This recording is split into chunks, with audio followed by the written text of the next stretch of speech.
So my dad was on a company incentive trip, and on the first day that he arrived, he was supposed to check into the hotel. He tripped at the front door and was paralyzed on the spot. So I heard.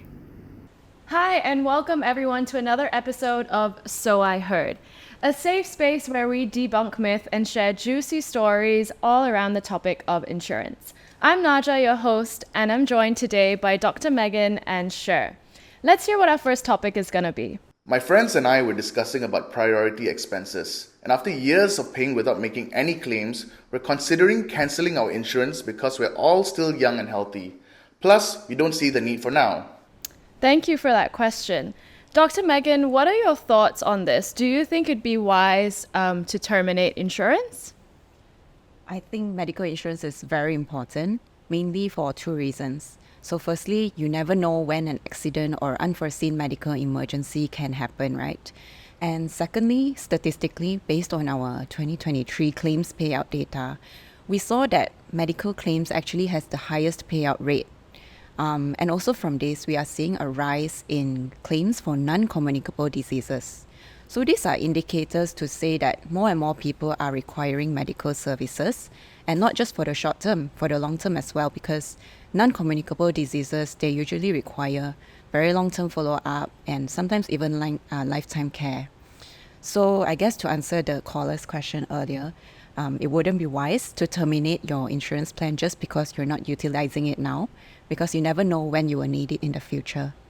I see. And I think also then, one of the factors that play a role in this would be in terms of the fact that everyone would ask, okay, realistically, can I afford medical treatment as well, right? And we do know there are statistics these days, especially according to Seek, that the average salary in KL is only about 3.4K.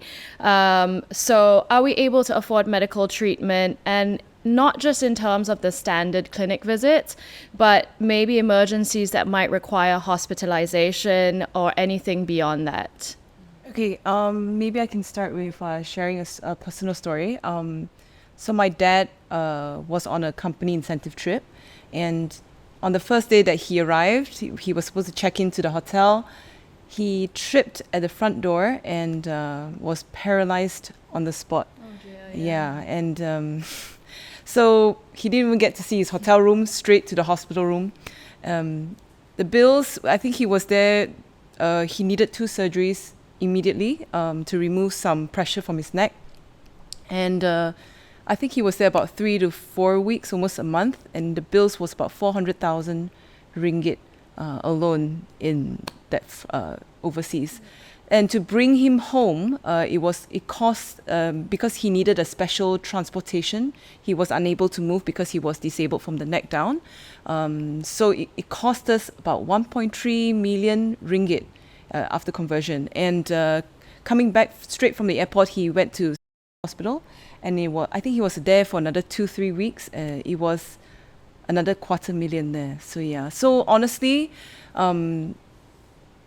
the premiums that we've been paying throughout the years is nothing compared to whatever the bills that we have incurred, honestly. So for me, it's worth it. So yeah. Yeah. I think Sher's story really highlights the importance of being prepared for a rainy day and being prepared for unexpected occurrences like that. And there's something quite interesting that was mentioned by our Prof of Health Economics. His name is Prof. Datu Dr. Syed Muhammad Al-Junaid. So he mentioned that the rate of healthcare inflation in Malaysia is actually about 3 to 4 times higher than the general inflation rate. So that should ring some alarm bells that medical inflation is really rising very fast, and the average Malaysian's earning potential is very unlikely going to be able to cover this rising cost. So financial risk protection is very important, and one of it is in the form of having medical insurance. Even more so that we need medical insurance, right? I think, but what we learned from my dad's experience, especially, was that yes, medical card is important. Inpatient admissions bills are racking up high, but what we don't realize, and a lot of people don't realize as well, is that post-recovery usually happens at home. Critical illness, whether critical illness or total permanent disability as well, we need things at home. Dad had to come home, and because he was disabled from the neck down, OKU literally, he couldn't sit up himself, so we needed a special bed, automatic hospital bed that cost money, diapers, and because Dad was unable to hold or call, at the time he had a tracheostomy, and he was unable to speak. So we needed nurse 24 hours around the clock. That cost about 18,000 ringgit a month for 2 nurses on 12-hour shift each. And we needed hoist, we had special wheelchair, showering wheelchair, diapers and everything. And all these cost money. So all these can't be claimed, which I've learned, not from the medical card. Yes, you can claim follow-ups and stuff from the post-hospitalization from the medical card, but the importance as well of critical illness lump sum or total permanent disability lump sum is something a lot of people are unaware of. So yeah. But I think your story is a good reminder as well of, the long-term costs and aftercare that is associated with these kind of accidents that can happen as well, right? And I think also increasing cost in general is something that everyone is experiencing, from food to rent to transportation and everything else. So it is becoming a lot more challenging for us to decide where to put our money first, what to prioritize and what not to prioritize. And obviously insurance is something that is on that list that we all have. What would you, say from your experience, or Dr. Megan, what would you recommend to people when thinking about where to put their money first and in terms of insurance as well? That's true, isn't it? Because a lot of people think that, insurance isn't my priority, and especially during the pandemic as well, when people have loss of income and loss of job, a lot of them say, okay, I'm going to cut costs. Insurance is the first to go, usually, that sort of thing. I've had friends that do that and stuff. So, but people don't realize that, and I think personally as well, we never ever thought, oh, this will never happen to us, that sort of thing. We don't need it. So yeah, it should be a commitment priority list for insurance, yeah. Absolutely. I think insurance should never be the last thing off a commitment list. But we can understand that not everybody has that choice available to them. Perhaps because insurance premiums are simply not affordable to everybody. So Prudential actually released a new medical plan recently. It's called Pro Million Med Active. So what's interesting about this plan is it utilizes an active pricing concept, which allows policyholders to be in control of how much they pay. Okay, active pricing. That sounds interesting. I think that's something everyone would like. Could you explain a little bit more then about how this works? Yeah, sure. So active pricing in this medical plan refers to the concept that how much you pay for your insurance plan is based on your personal claims experience. So basically, you will start off with an instant savings of up to 15% off. And if you maintain good health, you do not submit any medical claims, you can continue to enjoy this discounted rate. But if in the event you require medical treatment and you have to submit a medical claim, then you will tend to temporarily lose this discount, but only for a certain period of time. You will go back to paying the original base rate, or something we call the active level rate, based on your claim amount. Yep. So active pricing in this sense is intended to promote a balance where if you claim more, you pay more, and the reverse applies as well. Is it like, so we will be more extra mindful when we do these claims?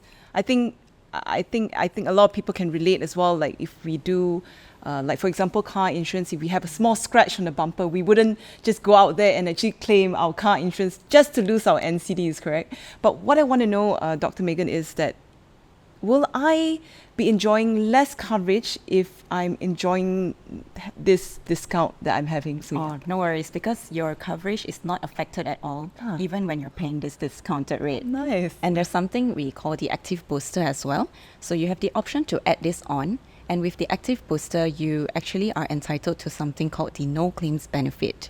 So if you do not submit any claims within a 1-year period, you will be rewarded with this no claims benefit, which is similar to the concept of the vehicle insurance of NCB, right? So this NCB,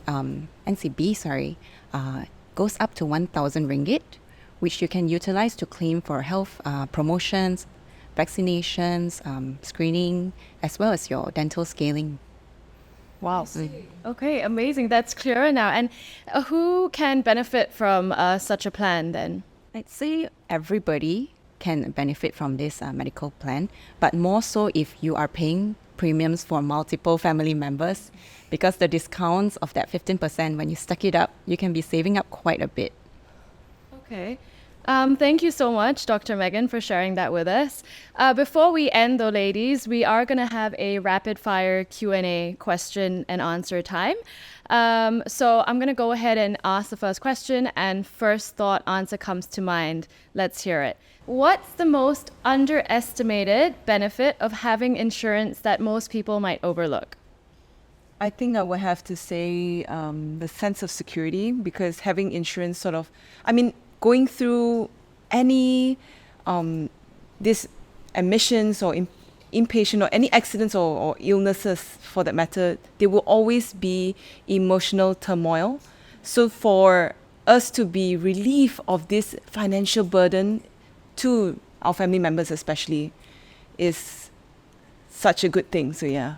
Yeah, I guess mirroring what Sher said is that peace of mind that you want when you're going through a medical disease or emergency, because you want to focus on medical recovery rather than worry about your medical bills. Yeah, I think that's often something we take for granted. Right. So it's really one less thing to think about when you have to deal with all the extra emotional turmoil and things that are happening during the event itself, right? Okay, last but not least then, if someone offers to pay your medical bill, but you lose all future insurance benefits, would you take it? What if he dies before me? But all jokes aside, I think no, I will still keep my health insurance. So yeah. Future protection is way too important. Definitely. All right, that's all we have for today, guys. Thank you so much, Sher and Dr. Megan, for being with us here today. All in all, we can't deny the importance of medical insurance. Now, for those of you who are thinking of surrendering your medical insurance because you think, oh, I never really make a claim, think again, all right? Please speak to one of the Prudential Wealth Planners to find out what might be your options that will fit your budget and your needs the best. Thank you so much, guys. See you next time. Bye.